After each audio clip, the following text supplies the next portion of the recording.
এটা হলো আপনার ভগবাননগর পঞ্চায়েতের ভিতরে সর্বেশ্বরী ব্রিক্স ইন্ডাস্ট্রি।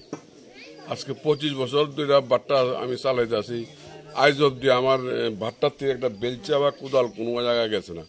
কিন্তু গতকালকে আমার যে মন্দির আছে, কালী মন্দির, প্রতিষ্ঠা মন্দির, এটার থেকে আমার কালী মায়ের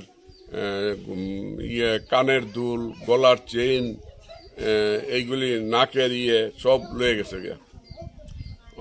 কে বা কারা নিচে তো আমরা বুঝতাম পারি না, তাই আমরা প্রশাসনের দ্বারস্থ হয়েছি। প্রশাসনের তারা যা করার করবো।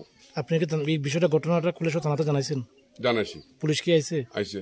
তো মানে কি কি জিনিস চুরি হয়েছে?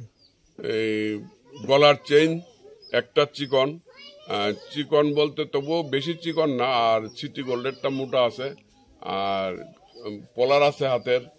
তারপরে সবগুলি কি সোনার ছিল, গোল্ডের ছিল? হ্যাঁ। তো মানে আপনি কি মনে করেন, মানে কারা চুরি করতে পারে বা কারা জড়িত এই বিষয়ে? এটা তো এমনিতে তো যদি আমি আইডিয়া করে যদি কিছু করি, এটা তো হিতে বিপরীত হয়ে যাবো। একাধি আমি এখন কিছু কইতে পারতাম না। এই যে প্রতিষ্ঠা মন্দির, বিচার থানায় করবো। এই যে কালী মন্দিরের প্রতিষ্ঠা মন্দির, এটা থেকে প্রতিদিন পূজা হয়? প্রতিদিন পূজা হয়। কালকেও পূজা হয়েছিল? কালকেও পূজা হয়েছে। সন্ধ্যা পর্যন্ত সন্ধ্যা আরতি হয়েছে? সন্ধ্যা আরতি বলতে হ্যাঁ, সন্ধ্যা আরতি হয়। তার তখনও ঠিক ছিল? তখন কখন আপনারা ইটভাটা থেকে গেলেন? আমরা এখান থেকে স্টাফ গেছে 9টা, 9:30 রাত্রিবেলা। হ্যাঁ, কিন্তু স্ট্যান্ড বাই 2 জন ছিল।